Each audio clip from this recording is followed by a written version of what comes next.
Hi అండి, అందరికీ నమస్కారం. Welcome to my YouTube channel. ఇప్పుడే అందిన వార్త, ముఖ్యమంత్రి హత్య అండి. దేశమంతా షాక్. ఆ వివరాలు ఈ వీడియోలో తెలుసుకుందాం. వీడియో అయితే ఎక్కడికైనా స్కిప్ చేయకుండా ఎండ్ వరకు చూసినట్లయితే ఇన్ఫర్మేషన్ పూర్తిగా అర్థమవుతుంది. వీడియో నచ్చినట్లయితే ఒక లైక్ చేయండి. ఇంకా సబ్స్క్రైబ్ అవ్వనట్లయితే మన ఛానల్ సబ్స్క్రైబ్ చేసుకోవడం ద్వారా నేను చేసే ప్రతి ఒక్క వీడియో కూడా మీ వరకు రీచ్ అవుతుందండి.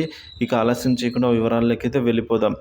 తీహార్ జైల్లో ఉన్న కేజ్రీవాల్ను చంపేందుకు కుట్ర జరుగుతోందని అయితే ఆమ్ ఆద్మీ పార్టీ రాజ్యసభ ఎంపీ సంజయ్ సింగ్ ఆందోళన వ్యక్తం చేశారు. జైల్లో కేజ్రీవాల్కు ఏ క్షణమైనా ఏమైనా జరగవచ్చని అయితే అన్నారు. శుక్రవారం ఆయన ఢిల్లీలో మీడియాతో మాట్లాడుతూ కేజ్రీవాల్ ఆరోగ్య సమస్యలను ఎగతాళి చేస్తూ అతనికి సంబంధించిన తప్పుడు వార్తలను బీజేపీ నేతలు మీడియా ద్వారా ప్రచారం చేస్తున్నారైతే మండిపడ్డారు.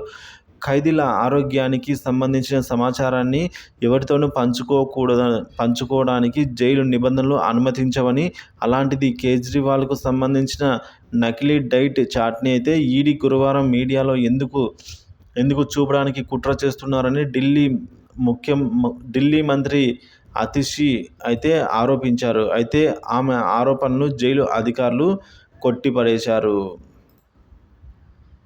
సో చూసారు కదండి, ఈ విధంగా కేజ్రీవాల్ సంబంధించి తీహార్ జైల్లో ఉన్న కేజ్రీవాల్ సంబంధించిన అప్డేట్ న్యూస్ అయితే ఇలా ఉంది.